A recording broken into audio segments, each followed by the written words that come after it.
আর সুস্মিতা পাল যখন মারা যাবে ওর বডিটি মানে আমার ইচ্ছা ছিল যে ছোটোবেলা থেকে বড় হয়ে যা যা করেছি সববার বাবার টাকা পয়সা সব ঋণ ফিন শোধ করে এই করে দিতাম।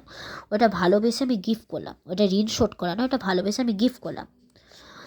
আর তারপরে কি আমি যখন মারা যেতাম বাবাকে তো আমি নিজের জীবনের থেকেও বেশি ভালোবাসি, বাবাও আমাকে ভালোবাসে, কিন্তু যতই ভালোবাসা পাল্টে যাক কিন্তু মোটামুটি তাও ভালোবাসে।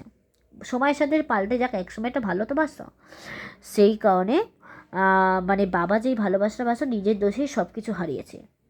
মানে বাবা আমাকে এতটা ভালোবাসে, এতটা সম্মান করতো, শ্রদ্ধা করতো, রেসপেক্ট করতো, সব কিছুই করতো, নিজের দোষেই আমি সব কিছু হারিয়েছি।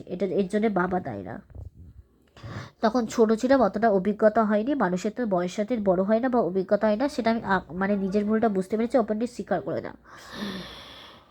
এবার যাই হোক, মানে আজকে ওই আর তারপরে কি বলবো,